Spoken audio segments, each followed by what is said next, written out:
Que bom que estamos juntos. Se você está aqui pela primeira vez, que essa casa se torne um lar para você. Amém? Muito bom estarmos juntos. Deus está fazendo muita coisa e é bom saber que Deus está fazendo na sua vida também. Queridos, vamos lá? Vamos trabalhar um pouquinho? Quero falar com vocês sobre restauração necessária. Existem algumas restaurações que são necessárias na nossa vida. Algumas coisas você pode negligenciar, mas existem algumas coisas que não dá para você ficar empurrando com a barriga todos os dias.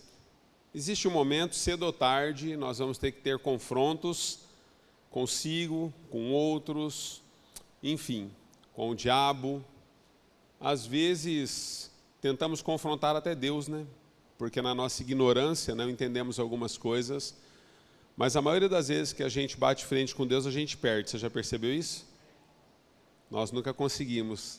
Ele continua sendo Deus, né? Então eu quero falar com você sobre esse processo de restauração na nossa vida. Antes de nós entrarmos no texto, eu quero falar para você a respeito do significado dessa palavra. Falamos muito sobre reformas e reconstruções, uma série de coisas, né? Mas a restauração, ela é algo muito diferente de reconstrução e de reforma. Na reforma, queridos, quando você reforma alguma coisa, seja o que for, você pode mudar as características originais do que está sendo reformado. Então, quando você vai reformar um carro, por exemplo, os homens gostam disso, né? Carro velho, não sei o que acontece conosco. Os carros do ano todo ano tem lançamento novo, mas a gente está olhando para os Opalas de 1970, né, para os Mavericks de 75. Nós gostamos de reformar, né? Na reforma, queridos, nós às vezes tiramos alguns detalhes daquilo que está sendo reformado e está tudo bem com isso, porque a reforma vai deixar aquilo que era velho novo, mas mudando as suas características algumas vezes. A restauração, ela não é assim. O sentido da restauração na palavra original é trazer de volta a essência daquilo que é original. Então, o que acontece? Quando você vai restaurar algo, mesmo que seja um carro ou qualquer outra coisa, você precisa buscar encontrar todas as peças originais. Ano, modelo, cor, porque você precisa obedecer aquilo que é original. Então, quando nós falamos a respeito de restauração de Deus nas nossas vidas, o desejo de Deus é nos trazer de volta ao estado original. Houve um dia em que nós perdemos esse estado original. Nós estávamos, diante de Deus, Deus descia no Éden todos os dias para falar conosco. Ele se relacionava conosco. Ele tinha intimidade conosco. Nós tínhamos liberdade na presença dele. Andávamos nus, sem roupa, e não tínhamos vergonha. Não nos sentíamos sujos e nem nos sentíamos culpados. Não carregávamos pesos e nos relacionávamos bem um com o outro. Mas um dia nós perdemos o estado original. Então, na queda, o primeiro Adão nos tira dessa condição, daquilo que Deus havia trazido para nós enquanto filhos. Aí nós temos o discorrer de toda a história, você conhece muito bem, não precisa entrar nisso, né? Caso você não conheça, você precisa se inscrever na classe de fundamentos que vai começar em março agora. Você vai aprender quem era Jesus, quem é Jesus, quem vai ser Jesus, porque ele não muda. Você vai aprender todos os fundamentos básicos da fé cristã. Mas o que eu queria dizer para você? Você precisa entender, desde que Deus escreveu o nosso nome no livro da vida, o maior desejo de Deus é trabalhar com restauração em nós, nos devolvendo em cada dia, em cada momento, nos detalhes originais, onde de fato nós podemos caminhar na presença dele sem termos vergonha e sem nos sentirmos acusados. A pior coisa que existe para um cristão, não sei se é assim com você, é quando o nosso travesseiro se torna pedra, é quando a nossa consciência já não é mais limpa. É quando nós fazemos algumas coisas e nas nossas decisões, no nosso posicionamento, às vezes por amor às pessoas, não sabemos muito lidar com isso e nós nos submetemos a questões que Deus reprova. Então nós passamos a amar mais a criatura do que o Criador. Porque em primeira instância, Deus espera que nós possamos honrá-lo. para depois honrarmos uns aos outros. Mas às vezes invertemos isso, honramos uns aos outros, nos esquecemos dos princípios de Deus, e quando vamos colocar a cabeça no travesseiro nos sentimos mal. E dizemos assim, puxa vida, eu não precisava ter participado dessa conversa, né? Eu não precisava ter ficado calado, eu poderia ter me posicionado, né? Eu me omiti, sendo um cristão, sendo um homem, uma mulher de Deus, mas assim, por educação. Aí entra a questão política, educada, que nós temos como adultos, coisa que as crianças no original não têm. Se tem uma coisa que a criança não tem, queridos, é política. Às vezes você faz algo tão lindo, fala gostou, ela fala não. Achou bonito, ela falou não, é feio. Você fala, mas gastei horas nisso aí. Mas ela fala, não gostei. Sabe por quê? Porque o estado original é assim, queridos. Nós somos quem somos e nós entendemos que fazemos e não fazemos por mal. A expressão de uma criança em dizer, olha, não gostei, está feio, ela não faz para te ofender, ela só está expressando, de fato não caiu bem para mim. E está tudo certo. Quantos estão entendendo? Há uma diferença entre reforma e restauração, ok? Neemias, vamos falar um pouquinho sobre Neemias? Neemias capítulo 13, nós vamos começar por aí, nós vamos passear sobre Neemias, ok? Esse livro lindo. Tudo que você precisa para ter uma vida bem sucedida, você vai encontrar em Neemias. Quando fala-se de restauração, eu acredito que um dos livros mais lindos a respeito de restauração, quando Deus trabalha com o seu povo Israel, está no livro de Neemias. Você vai encontrar todos os fundamentos daquilo que Deus considera como prioridade para que eu e você possamos ter uma vida restaurada de fato e de verdade.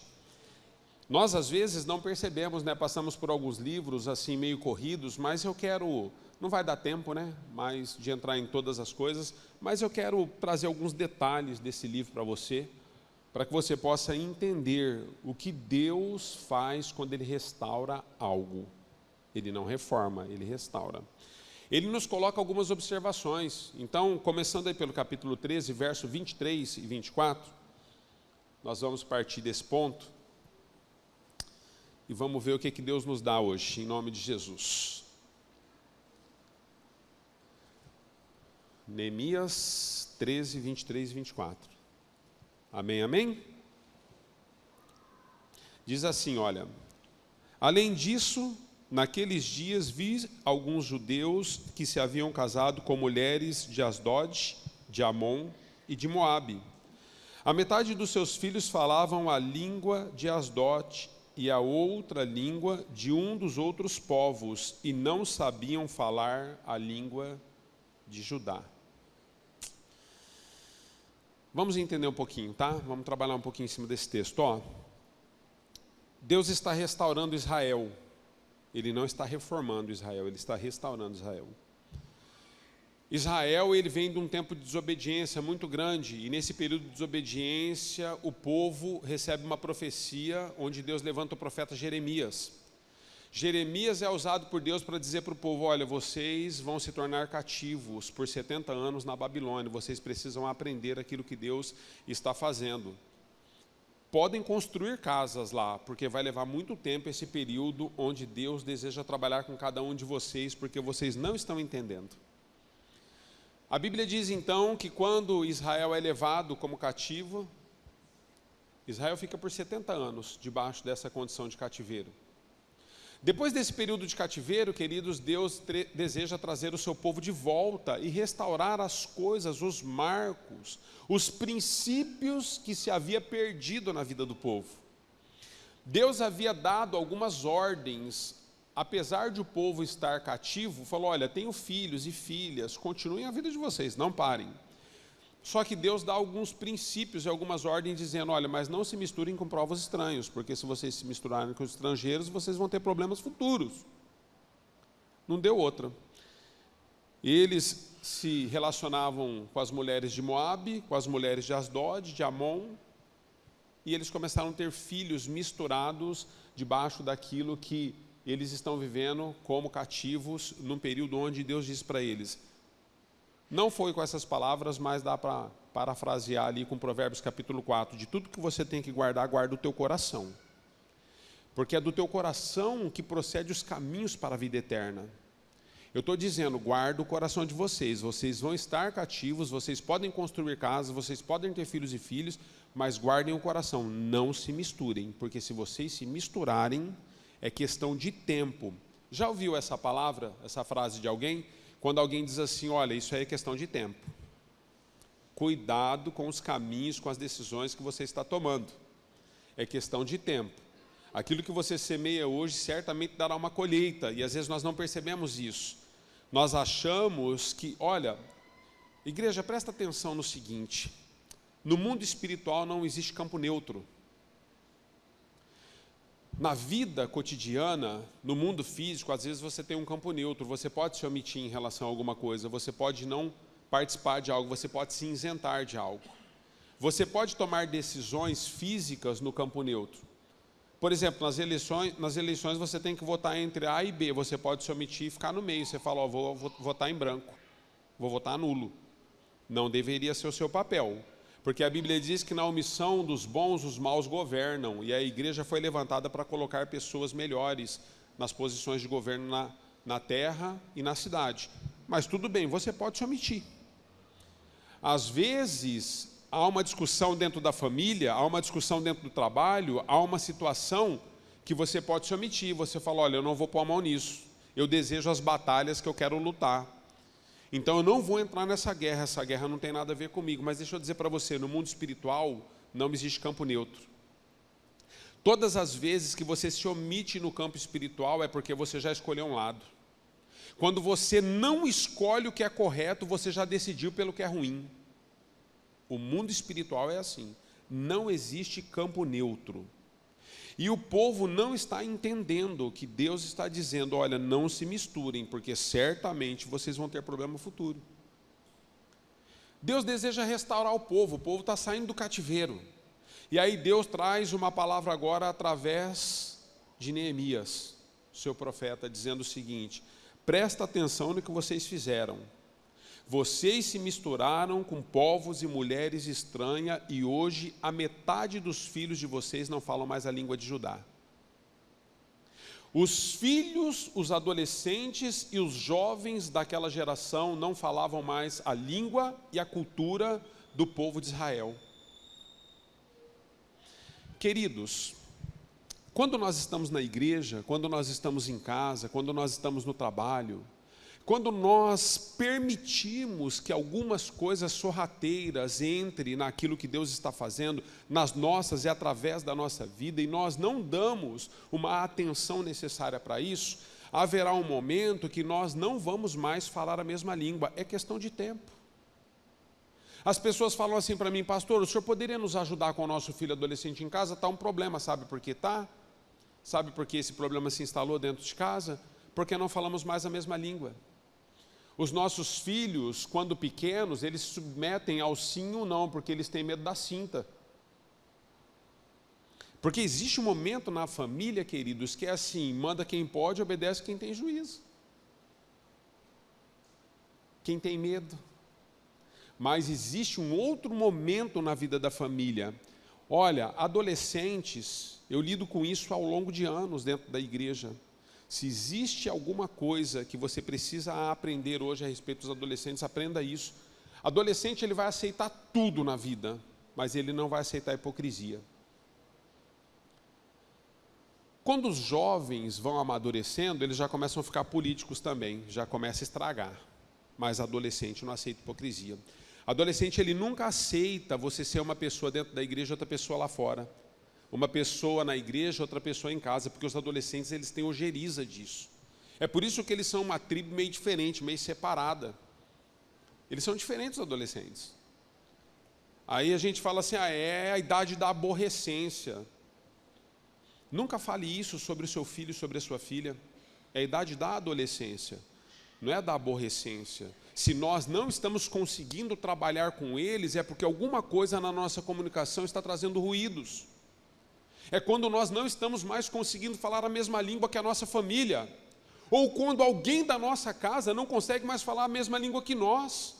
Porque em algum momento da vida houve uma contracultura que alcançou o nosso estado, a nossa nação, a nossa igreja, a nossa célula, os nossos relacionamentos, porque nós somos seres aculturados, queridos.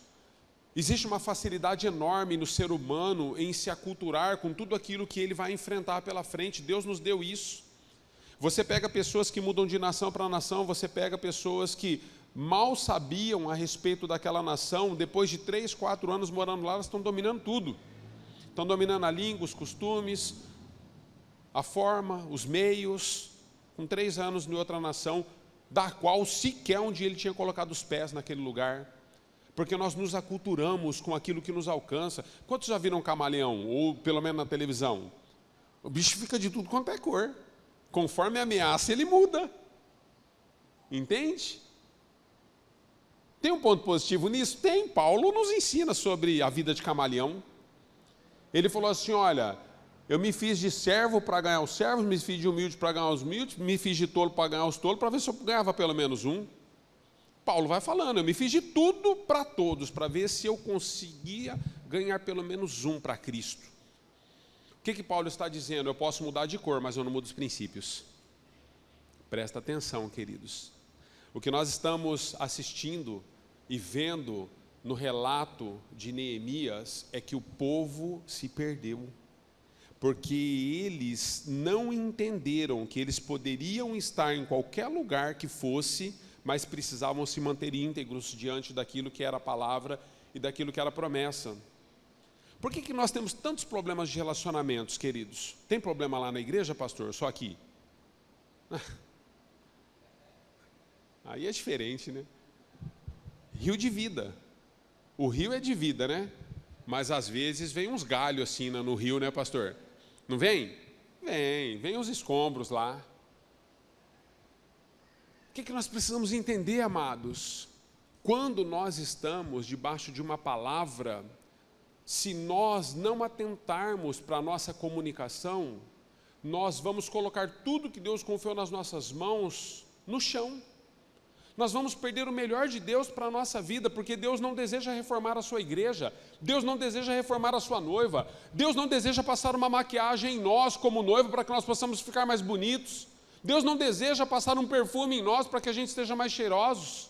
O que Deus deseja nas nossas vidas é nos adornar, é nos lapidar, é nos separar, é nos formar, é nos fazer a sua imagem e a sua semelhança todos os dias. É diferente, queridos. Restauração é diferente de reforma.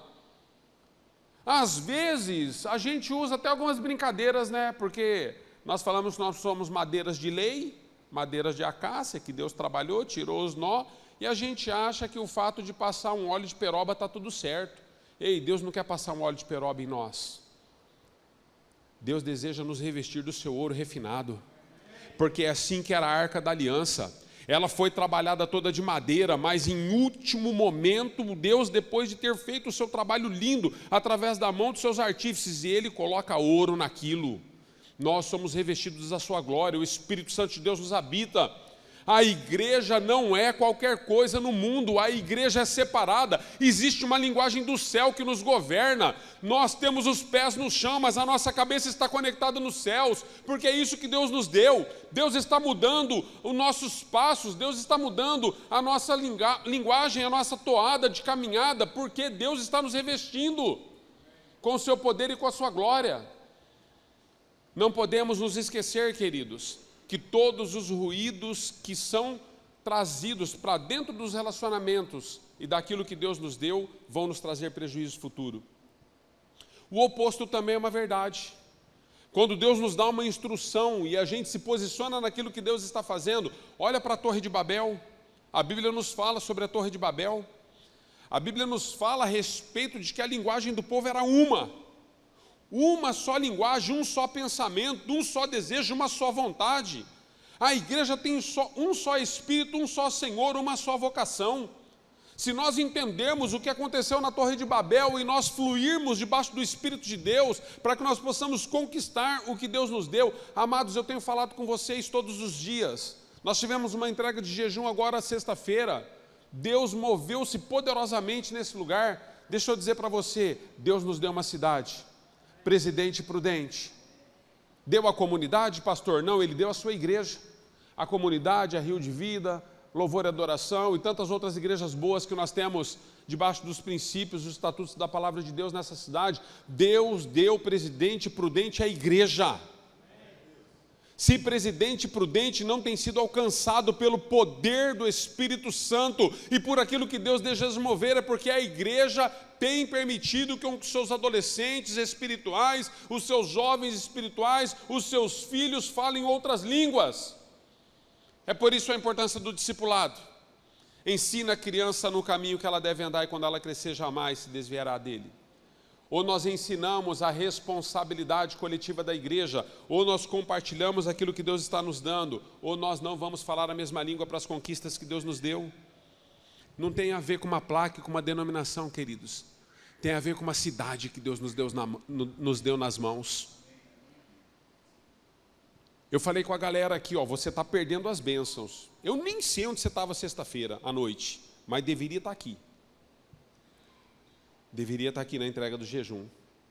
Porque a cada 2 meses nós fazemos uma semana de jejum de segunda a sexta-feira, e na sexta-feira das 19h30 às 20h30 entregamos o jejum aqui. Deus falou muitas coisas conosco, mas aí nós desejamos, querido, estar na presença de Deus, fazer as coisas de Deus, ser usados por Deus, mas nós não participamos do movimento, nós não participamos da linguagem, nós não participamos da cultura, nós não estamos falando a mesma língua. É por isso que existem aqueles que pedem oração e existem aqueles que oram. Sabe por que pedimos tanta oração? Vou deixar você responder. É lógico que é porque oramos pouco.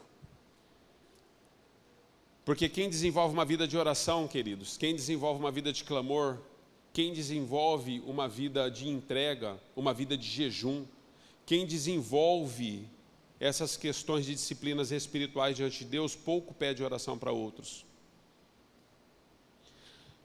Aprenda, queridos, a minha casa já passou por muitas lutas de enfermidades severas, das quais sequer vocês ficaram sabendo. Sabe por quê? Antes de pedir para você orar, eu pedi para Deus cuidar. Pastor, mas não é bíblico também a gente pedir oração, orar no coletivo, clamar uns pelos outros? É bíblico, está tudo certo. Mas eu deixo para trazer para vocês só as questões que de fato não são uma unha encravada. Mas nós, todos os dias, ora pela minha unha, olha, eu coloquei um piercing, ele não está legal, ele está meio desgay, você não clama lá, ora por isso. Não, queridos, deixa eu dizer para você, uma só linguagem. Nós precisamos ter a língua dos céus. Existe algo na palavra de Deus que governa as nossas vidas, aquilo que Deus está fazendo. E eu queria que você entendesse isso, sabe por quê? Quando Israel está sendo restaurado, pós-exílio, na restauração, Deus deixa claro, Israel havia perdido muitas coisas haviam sido danificadas, são 70 anos fora daquilo que é propósito e projeto. Dentro da perspectiva humana, era propósito e projeto de Deus, mas o homem não estava entendendo, então ele está assim. Sabe quando você sofre por muito tempo com uma condição, você vai se acostumando com aquilo, você perde a fé. O sofrimento prolongado na vida do profeta tira dele o ânimo e a fé muitas vezes. E você passa a se acostumar a aceitar, não é assim mesmo. Aí nós começamos a ter uma vida de Gabriela, né? Eu nasci assim, vou morrer assim. Não, queridos, é diferente. Deus entendeu que naquele período precisava-se de restauração, não de reforma, nos casamentos, no relacionamento com os filhos, na questão moral do povo, na questão política do povo, na questão social do povo, porque nesses 70 anos de cativeiro, o povo não tinha mais condições de poder, de fato, desenvolver uma vida social bem-sucedida, saudável, começou a depender de tudo e de todos. Havia um problema teológico na nação. Tem noção do que é isso? Um problema teológico. A compreensão a respeito do que Deus era, do que Deus esperava. Então Deus está falando para Israel nesses dias de Neemias, olha, vocês se perderam em muitos lugares. Existem muitas coisas que precisam ser restauradas. Nós temos muitos conflitos, queridos, porque às vezes nós pegamos um problema da nossa vida e nós generalizamos, achamos que somos a última bolacha do pacote, não entendemos como pessoas, e é tudo tão simples, amados. Olha, deixa eu dizer para você, nós complicamos, o Evangelho é uma das coisas mais simples de serem vividas. Não mais fácil, mais simples. Facilidade e simplicidade são coisas bem diferentes. Às vezes existe um alto preço para mim e para você, mas é simples. O que seria simples, pastor? Seja objetivo comigo. Não, eu vou te colocar a própria palavra. Seja o seu dizer sim, sim, não, não. O que passar disso não provém de Deus, provém do maligno. Olha que simplicidade. Me ajuda aí, pastor, eu vou te ajudar. Vou fazer uma confraternização sexta-feira lá, você não vai? Eu vou. Você sabe que você não vai, irmão. Você sabe que você não vai. Você nem gosta desse rolê. Fala, irmão, para mim não dá. Não dá. Mas eu sei, filho, mas é melhor eu falar do que você ficar me esperando. Você sabe que você não vai. Você não gosta, você não curte. Você já tem outro compromisso, inclusive, marcado. Mas aí, para agradar o irmão, você... não, conta comigo lá, tal. Aí chega no dia, o irmão fala assim, não apareceu lá, hein, velho? Aí você fala, rapaz, tanta coisa que você já sabia desde o dia que ele convidou. Ou não sabia? Sabia, queridos. Estou vendo um monte de sorriso aí. Um monte de pecador se arrependendo. Nós precisamos de restauração na vida moral. Não é reforma, queridos. Deus está falando com o seu povo. É possível que alguns de nós aqui tenhamos filhos dentro de casa que não falam mais a mesma língua que nós. Tenhamos filhos espirituais dentro do ministério que não falam mais a mesma língua que nós. Sabe por quê? Porque nós somos uma pessoa no coletivo e somos outra pessoa fora do coletivo. E eles percebem isso. O que constrói de fato aquilo que Deus está nos dando em relação à restauração? É quando nós temos uma postura e nós não mudamos a postura dada por Deus, não uma postura escolhida por nós. Todas as vezes que eu tenho alguns conflitos dentro da comunidade, sabe o que eu faço com toda a liderança nossa? Sabe o que eu faço com todas as pessoas que estão abaixo da liderança? Eu levo eles para a palavra, porque não tem a ver comigo. Deus deu uma visão a esta casa. Deus deu uma visão ao pastor Alessandro, à pastora Deise, lá na Zona Leste, onde eles estão. É Zona Leste lá, pastor? Zona Leste, né? Que isso, hein, pastor? Demais, hein? Deus é bom. O que acontece? Deus nos deu uma visão. Algo que nós fomos levantados como igreja para ser e fazer. A igreja do pastor Alessandro é melhor do que a comunidade Amor e Graça?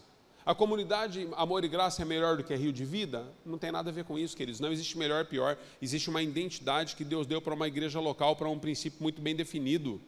Todas as denominações levantadas por Deus, todas as placas, elas podem ser uma bênção debaixo do poder e da unção do Espírito Santo. A grande questão é o seguinte: o que funciona lá, às vezes não funciona aqui e vice-versa. Sabe por quê? Porque Deus nos deu uma visão. Então, todas as vezes que nós temos dificuldade naquilo que nós estamos conversando, porque perdemos a linguagem, nós voltamos para a visão. O que nos protege, queridos, é a palavra. Está com um problema na sua casa, com o cônjuge? Está com um problema com os filhos? Filhos estão com problema com os pais? Nós precisamos entender isso. Aqueles que nos assistem em casa precisam entender isso. Se nós temos problemas interpessoais, nós precisamos diagnosticar onde foi o momento em que o relacionamento trouxe ruídos para aquilo que falamos e conversamos. Precisamos nos arrepender e precisamos voltar para a palavra. Quando lá em casa as coisas dão errado, queridos, e dá de vez em quando, eu sempre falo para a Giovana, sempre falo para os meus filhos, olha, nós poderíamos ficar semanas com essa queda de braço, mas quem precisa prevalecer nessa casa é Deus. Então vamos para a palavra. Vamos para a palavra. Nós fomos educando a nossa família assim. Meu filho está lá, no fundo, pergunta para ele, tenha liberdade, pode perguntar, ele vai te responder. eu não lembro na minha casa qual foi a última vez que nós discutimos, que nós brigamos. Não lembro, queridos. Não lembro. Eu não lembro, eu não tenho a data da última vez que eu briguei com a Giovana. Pastor, o senhor mostra assim, o senhor às vezes chega a ser soberbo. Não, não sou soberbo, queridos. É ao contrário. É a humildade da família que coloca ela numa posição de tirar essas coisas do meio. Não lembro. Sabe por quê, amados? Porque nós entendemos. Existem dias que eu não estou bom, a Giovana sabe disso, e ela fazendo a leitura, ela já vai para a palavra. Existem dias que ela não está bem, e eu fazendo a leitura, eu vou para a palavra. E eu não vou cutucá-la, eu não vou, percebe? Não vou afrontá-la, está tudo certo, irmãos. Todo dia é um dia para mim e para você, e nós podemos viver dias maus. Toda pessoa passa por dias maus. Nós precisamos entender o que Deus está nos dando. Os meus conflitos, muitas vezes, eles são levados para a cruz, debaixo dessa perspectiva. Você está entendendo a linguagem? Deus fala comigo, fala com você, Anderson, você está entendendo a linguagem? Deixa eu fazer uma pergunta para você. Nós somos a igreja, certo? Independente de placa ou de denominação. Somos a igreja do reino de Deus na terra. A pergunta que eu faço para você hoje, você está entendendo o que Deus está exigindo da igreja nesses dias? O que Deus está pedindo para a igreja nesses dias? Você sabe o que Deus está pedindo? O que Deus está restaurando nesses dias na igreja? A igreja está passando por uma restauração. Sabe por que nós muitas vezes ficamos alheios ao que Deus está restaurando? Porque nós não participamos das reuniões de família. Então nós temos o grupo, né? A igreja somos nós. Conhece esse grupo? As pessoas falam assim, não, a igreja, eu sou a igreja. Não tem a ver com as pessoas. A igreja, eu sou a igreja, no individual. E aí Paulo, então, usado por Deus, através do Espírito Santo, ele diz assim, olha, não deixem de congregar, porque assim o fazendo, como é o costume de muitos, o amor deles se esfriaram. Às vezes nós não deixamos de congregar, queridos, mas nós passamos só a vir à igreja. Interessante isso. Corpo presente, coração distante. O que muda uma pessoa não é o fato dela estar na igreja. O que muda a pessoa é o fato do coração dela estar nas mãos do Deus vivo de Israel. É aquele que muda a nossa sorte, a nossa realidade. É aquele que começou a boa obra e nós vai levar a termo. É aquele que de fato pode moldar o vaso. Amados, nós podemos ser vasos nas mãos de Deus e nem sempre somos vasos de barro. Quando Deus fala comigo e com você através de Jeremias, Deus fala assim, vocês precisam entender que vocês são vasos de barro. Por que Deus escolheu o barro, dentre tantas outras coisas para escolher? Porque o barro é moldável.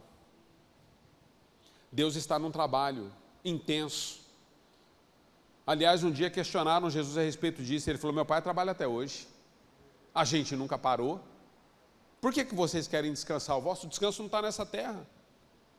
A nossa linguagem ela é tão distorcida às vezes, amados, que nós entendemos, metade de nós, que são os pré-adolescentes, os adolescentes da fé cristã, não falamos a mesma língua, e quando nós não falamos a mesma língua, nós achamos que temos muitos direitos. Ei, deixa eu dizer para você, todo direito que você tinha foi entregue nas mãos daquele que deu o maior direito a você, o dom da vida. Nós temos direitos, mas não sem deveres. Todo mundo quer o bônus, mas ninguém quer o ônus. A igreja hoje, ela quer assim, surfar na crista da onda, mas ela não quer remar para montar na prancha. Rema, querido, rema. Está difícil para todo mundo, está fácil para ninguém não. Mas a igreja prevalece. Porque existe uma palavra de Deus liberada sobre a igreja, que as portas do inferno não haverá de prevalecer contra nós, porque nós fomos levantados por Deus com um propósito, e aquilo que Deus está fazendo, Ele vai levar a termo. Então nós precisamos melhorar essas questões. Eu quero começar assim, partir para o fim com você, falando sobre alguns pontos importantes depois dessa introdução. Prioridade. Preste atenção a respeito da restauração. Tem que haver prioridade nas nossas vidas. Não existe restauração sem prioridade. Você quer que o seu casamento seja curado, você quer que o seu filho saia das drogas, você deseja que o seu marido, sua esposa, os seus amigos, a sua igreja, a sua célula, você deseja muitas coisas, eu desejo muitas coisas, mas sem prioridade. Queridos, nunca trate Deus nunca trate Jesus, nunca trate o Espírito Santo, Deus Pai, Deus Filho, Deus Espírito Santo, nunca trate a Trindade como mordomos. Às vezes nós fazemos assim, né? Pegamos uma senha de um pedido que temos, passamos na presença de Deus, deixamos a senha assim, resolve aí, Senhor, e saímos. E aí a gente fica esperando. Aí quando conversamos, até espiritualizamos, e aí, Deus tem te respondido? Porque nós tratamos Deus assim. Prioridade, querido, significa o seguinte: você deseja mesmo que Deus transforme o seu cônjuge? Você deseja mesmo que Deus transforme os seus filhos? Filhos, você deseja mesmo que Deus transforme os seus pais? Se você deseja isso mesmo, você precisa gastar a sua vida com isso. É isso que nós fazemos. Sabe por quê? Porque são as paixões e os amores que nós temos que definem os nossos focos. O que define o seu foco de vida é a paixão que você tem. Só que nós amamos as coisas distantes de Deus, mas não nos entregamos para a família que desejamos a restauração. Se você tiver foco, prioridade, você vai ver que tudo é diferente. Na restauração precisa de prioridade. Neemias 3:28 diz assim: acima da porta dos cavalos os sacerdotes fizeram os reparos, cada um em frente da sua própria casa. Quando Deus começa a restauração, queridos, não a reforma, a restauração das muralhas de Jerusalém, Deus está nos ensinando um princípio. Se você quer de fato que haja restauração, comece pela prioridade. Cada família reconstrua o muro da sua casa. Havia, queridos, uma multidão de pessoas restaurando os muros de Jerusalém. Em 52 dias eles foram restaurados.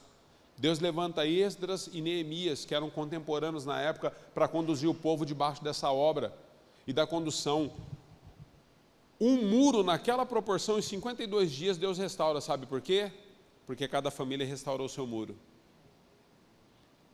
Não é responsabilidade do pastor educar os seus filhos, nem da igreja em consertar o seu casamento, nem do líder de célula em melhorar suas finanças. A responsabilidade maior é sua. A igreja tem parte nesse processo, pode te ajudar? Pode, mas a responsabilidade maior é sua. É porque Deus está dizendo, naquilo que diz respeito à restauração, comece pela tua casa.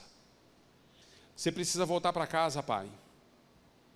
E você perdeu o melhor momento da sua vida, quando os teus filhos, de fato, permitiam você pegá-lo no colo, brincar, correr com eles, jogar para cima, ir para o parquinho. Você não foi. Os teus filhos não têm uma referência masculina, paterna. Hoje o teu filho, a tua filha tem um problema de identidade, luta com as questões seculares lá no mundo. Ideologia de gênero. Sabe por que eles lutam? Porque quando eles precisaram de um pai, eles nunca tiveram. Eles tinham um homem dentro de casa, mas nunca foi um pai presente. Filhos órfãos de pais vivos. O problema da humanidade é a paternidade, queridos. Deixa eu dizer algo para você muito importante, você precisa entender isso a respeito da linguagem do céu. A cultura mundana tirou de nós tudo aquilo que Deus esperava em nós. No Brasil, principalmente, todas as nações, mas no Brasil principalmente, eu vou falar da nossa nação, porque essa eu tenho autonomia para poder dizer, tirou-se o pai do centro e colocou-se a mãe. A mãe é o centro de tudo na cultura no Brasil. Quando existe um divórcio, a mãe que fica com todos. Quando o marido é um alcoólatra, um drogado, a mãe que sustenta a casa. Quando os filhos choram, os pais são uns ignorantes, uns ogros, os filhos precisam correr para a mãe, porque eles têm medo dos pais. Então, na cultura que nós vivemos, queridos, a centralidade do pai foi tirada. Mas Deus é o nosso, e muitos têm dificuldade de se relacionar com Deus Pai, porque o pai da terra deturpou o relacionamento entre pai e filho, pai e filha. A maioria dos homens não trazem palavra de encorajamento para os seus filhos, não declaram quem eles serão. A maioria de nós homens, homem, preste atenção, Deus está desejando restaurar algumas coisas. Hoje você tem filha, filho, que já são praticamente adultos e tem problemas porque não consegue se estabelecer na vida. Sabe por quê? Porque faltou a sua afirmação. E a da mãe? A mãe é outra coisa. Um dia eu entro nas mães. Hoje quem vai apanhar é você. E apanha com classe ainda. Pai, os nossos filhos falam outras línguas porque nós não damos testemunhos. A cultura faz isso.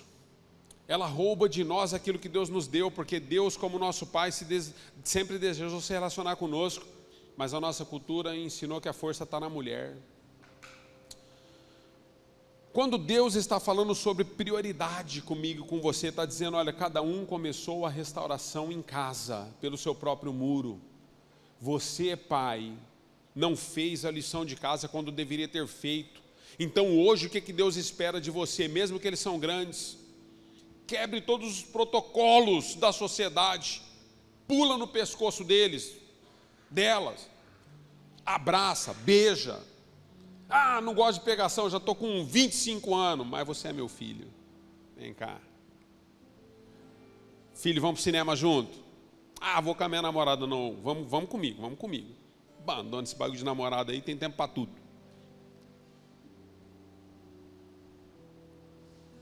Desliga tudo, queridos, em casa.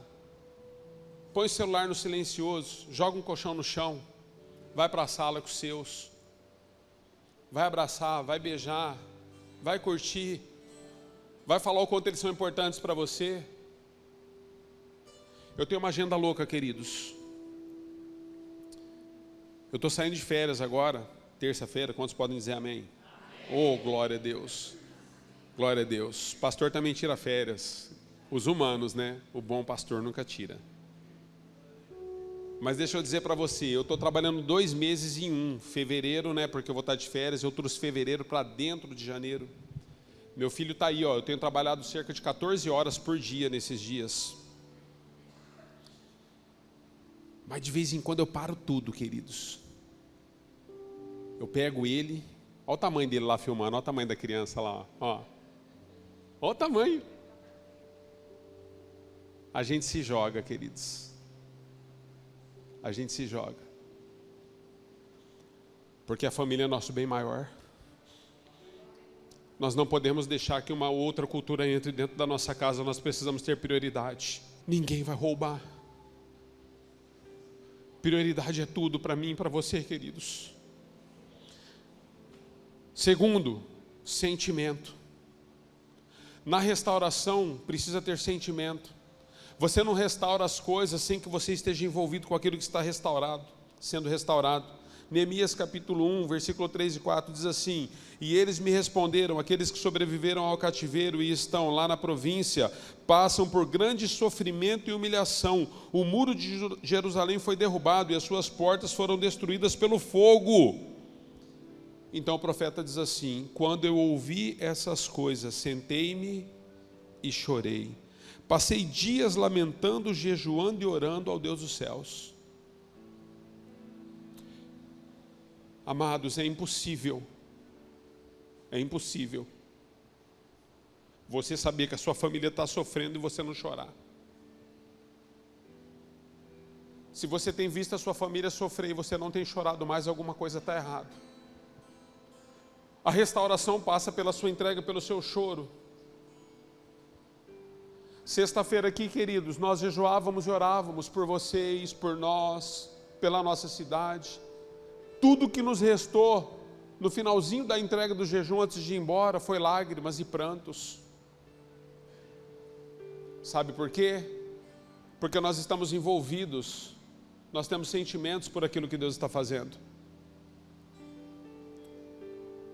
A pergunta que eu te faço, vou fazer sempre essa pergunta: onde você está todas as quintas-feiras, 5:30 da manhã? Porque todas as quintas-feiras, às 5:30 até 6:30 da manhã, uma hora cravada, para você não ter a desculpa de dizer assim, ó, eu não vou na oração porque não dá tempo de eu ir trabalhar depois, não dá tempo de eu levar meu filho na escola depois. Todas as quintas-feiras, das 5h30 às 6h30 da manhã, nós estamos aqui jejuando, chorando, orando, para que Deus possa mudar a nossa realidade e intervir nas nossas vidas. Nós estamos envolvidos com o que está acontecendo, nós sentimos o peso da sua dor. Sabe, queridos, não adianta você procurar a igreja, ou procurar os seus líderes, ou procurar a Deus quando o câncer te acomete, quando o seu casamento já foi para o vinagre, quando os seus filhos já estão nas drogas. Você pode fazer diferente, você pode chorar, você pode jejuar, você pode se envolver com aquilo que está acontecendo. Ninguém vai pedir nada para você, não. Você só vai vir e vai chorar na presença de Deus. E você vai dizer, Senhor, tem misericórdia. Eu sinto a dor dos meus irmãos porque eles estão perdidos. Estão perdidos. Ruído na comunicação fizeram os meus irmãos se perderem. Eles estão falando outras línguas, não falam mais a língua de Judá. Não falam mais a língua de Israel, não falam mais a língua do céu, não falam mais a língua da graça. Eles estão falando outras línguas, Senhor. Tem misericórdia, Pai. Nós precisamos chorar, queridos. Nós precisamos colocar diante de Deus, quebrantados, com jejum e oração. Qual foi a última vez que você jejuou? É interessante, amados. Quantos já ouviram falar de jejum intermitente? Jejum intermitente é um jejum que tem sido muito usado aí para que possa melhorar o estado de saúde física e para que possa melhorar a nossa questão corporal, ficar mais gachônicos, que nem o pastor assim, ó. Usamos jejum para emagrecer, ficarmos melhor. Usamos jejum para melhorar as células do corpo, para desintoxicação. O jejum intermitente faz muito isso. Mas a igreja precisa voltar a jejuar por aqueles que choram. A igreja precisa voltar a jejuar por uma intervenção de Deus. É isso que a igreja precisa, queridos. Pastor, eu posso fazer jejum intermitente? Deve, você tem que cuidar da sua saúde.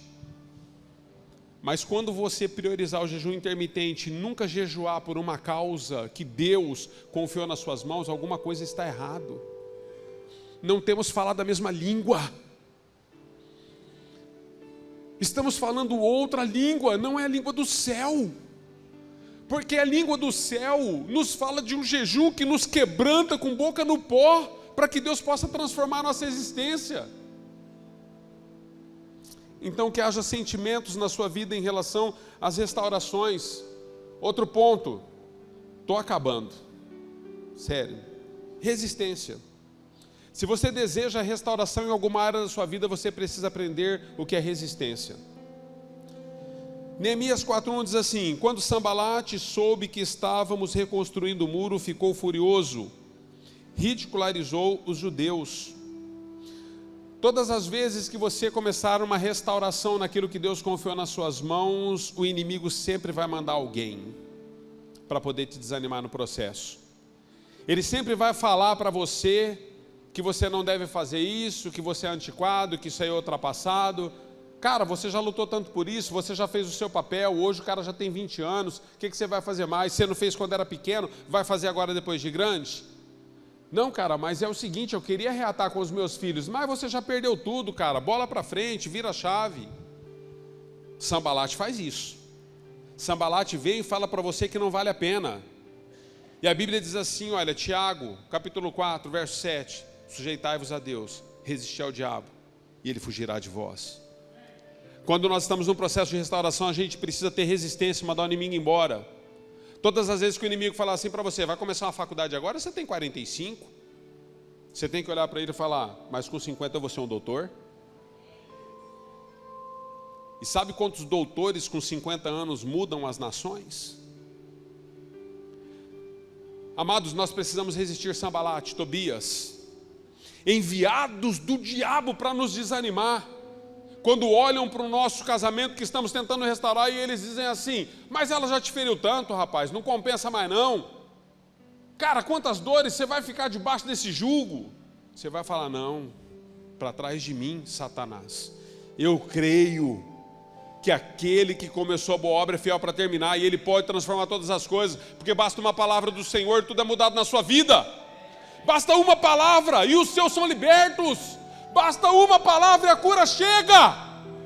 Porque é assim que nós vivemos, queridos, pela fé, resistindo o mal que se levanta contra nós e todas as adversidades da vida. É assim que nós vivemos. Restauração exige de mim e de você resistência. Mas sabe qual que é a outra língua que o diabo conseguiu colocar dentro da igreja dos nossos dias? Repita essa palavra comigo: oscilação. Oscilamos. Parece assim que eu vou chamar de demônio. Parece que um demônio nos pega, porque é demônio isso aí. E aí agora a gente tá bom para tudo. Não, conta comigo, é nós, estamos juntão. E faz até os negócios que agora lá no Rio de Janeiro estão matando. Estamos juntão, e não sei o quê. Rapaz, passa 3 semanas. Às vezes eu pergunto assim: você sabe se fulano ainda está na comunidade? Porque se não tiver, eu tenho que fazer uma ligação, nunca mais vi.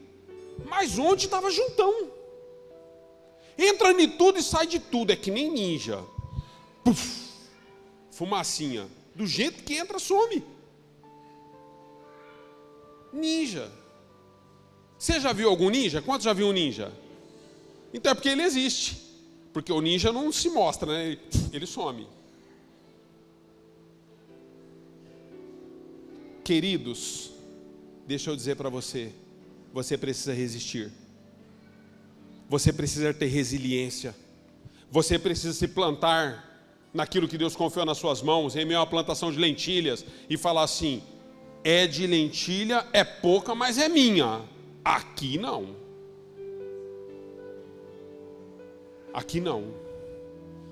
A comunidade é desse tamanho, queridos. Nós somos um grupo pequeno de pessoas, comparado a muitas megas igrejas que se vê por aí.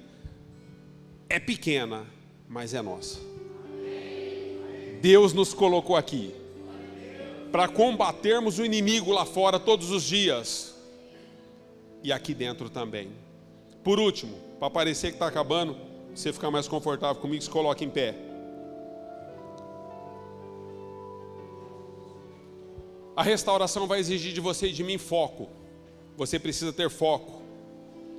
Qual que é o problema, pastor, que nós enfrentamos nos nossos dias? Você não tem foco. Você quer atirar em todas as direções para ver se alguma dá certo. Quantos gostam de pescar aqui?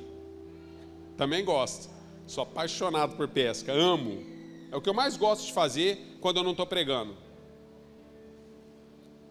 Quando a gente vai pescar, a gente leva 500 iscas. Você leva, às vezes, R$500 de isca para pegar um peixe de R$8. Então o que você faz? Não é assim, Juninho, que a gente faz? Quando pega ainda os miseráveis ficam brincando com a nossa isca ainda. Você puxa um anzol, tá limpo. Deixa eu falar para você. A gente usa muitas iscas, queridos, para tentar pegar alguma coisa. Então você quer fazer de tudo. Pastor, vou me envolver com louvor. Pastor, vou me envolver com a diaconia. Pastor, vou me envolver com a mídia. Pastor, vou me envolver com isso. Pastor, vou me envolver... Aí você se envolve com tudo. Aí quando eu olho para você, você está jogando tantas iscas para pegar alguma coisa, no fim você não pega nada. Sabe por quê? Porque não tem foco. Foco, queridos. Qual que é o teu foco hoje? É restaurar a sua família? Esquece ministério. Esquece o ministério. A Bíblia diz assim: conserta a tua casa primeiro e depois vai para a obra. Nós como pastores sabemos disso. Existem tantas necessidades na igreja, queridos.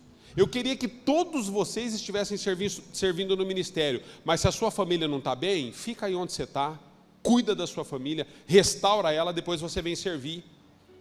Ah, pastor, eu preciso servir, eu quero servir, porque se eu servir... Não é tempo, queridos. Tenha foco. Conserta a sua vida. Conserta a sua casa. E depois você serve. Era muito mais fácil para mim ter você servindo, mas você precisa consertar o que precisa ser consertado. Você precisa entender que restauração vai exigir de você e de mim uma entrega. Ah, pastor, mas eu estou servindo hoje e estou com problemas familiares, então não posso mais servir. Não, não é isso que eu estou dizendo. Presta atenção, você precisa ter a mente de Cristo para entender onde eu quero chegar. Estou querendo dizer o seguinte, nós passamos por problemas, queridos. Às vezes temos um problema com a esposa tem com o marido, às vezes temos um problema com o filho, mas isso é uma questão sazonal, é uma questão pontual. Acontece, nós passamos por problemas. Agora eu estou dizendo para você que se nós não tivermos foco naquilo que nós precisamos, nós vamos ter um problema ainda maior, porque nós não vamos mais falar a mesma língua. Então conserta o que você tem que consertar, foca no que você tem que focar. Eu preciso focar na restauração do ministério, porque minha casa está bem. Então o que está te impedindo de servir? Falta de foco. Porque você quer agradar os homens, mas você precisa entender que aquele que precisa ser agradado é Deus. Você não faz o que você faz por causa de mim, nem por causa da comunidade, nem por causa da placa. Aliás, a placa está ali, ó, se você precisar dos parafusos, você leva. Sério. Porque nós vamos ser igreja, queridos, com uma placa ou sem uma placa, nós somos igreja. Nós somos igreja. Mas onde eu quero chegar com você? Você precisa de foco. Você precisa voltar. Se posicionar. Sair do banco e da cadeira que você fica esquentando todo fim de semana. E dizer, Senhor, eu não quero ser mais um no meio da multidão. Não dá tempo de eu pregar para você hoje. Eu estou com muita vontade de pregar. Você viu que eu não estou conseguindo acabar, né? Estou com muita vontade hoje de pregar para você. Acho que é porque eu vou sair de férias, estou pregando tudo que eu vou ficar sem pregar. Deixa eu dizer para você. Qualquer dia eu vou falar com vocês, amados, sobre consumidores da fé. Pessoas que entram na igreja só para se alimentar, mas não dão comida a ninguém na vida espiritual. Sabia que existem necessidades na nossa cidade, no corpo de Cristo, que só você tem habilidade? Ah, não, tem outros que fazem o que eu faço, mas não fazem igual. Já conversou com uma pessoa desenrolada? Vocês estão batendo cabeça, queridos, faz uma semana que ninguém resolve, o negócio truncou, ficou ruim, e não vai, e não acontece, e não rompe. Aí chega um determinado dia, alguém se apresenta, em 5 minutos ela coloca a casa em ordem. Não, cara, faz assim, faz assim. Você já pensou em tal... Não, e se você for por aqui? Você fala, rapaz, é um anjo. Mas o cara faz a mesma coisa que você. Mas por que ele virou uma chave em você? Quantos são empreendedores aqui? Deixa eu falar para você, empreendedor vive muito isso, queridos. A gente fala dos coaches, desce ali nos coaches, porque os coaches começaram a usar a Bíblia como escudo. Mas eu vou dizer para você, coach é uma bênção. Dentro do campo que ele tem que atuar, porque os coaches viram uma chave em nós. Nós estamos há anos tentando romper, e os caras falam, faz assim, cara. Você já avaliou isso aqui, esse mercado, esse network? Entra nesse network, sua vida vai mudar. Tum! De repente, você sai do 0 a 1000. Profissionalmente, financeiramente. Sabe por quê? Alguém que tem e faz a mesma coisa que você, mas a habilidade dele é apurada. Então deixa eu dizer para ti, foco. Sai dessa cadeira, em nome de Jesus. Foca naquilo que a cidade está pedindo. Foca naquilo que a igreja precisa. Foca naquilo que Deus está falando. Foca naquilo que Deus está restaurando. E vem servir, em nome de Jesus. Vem servir.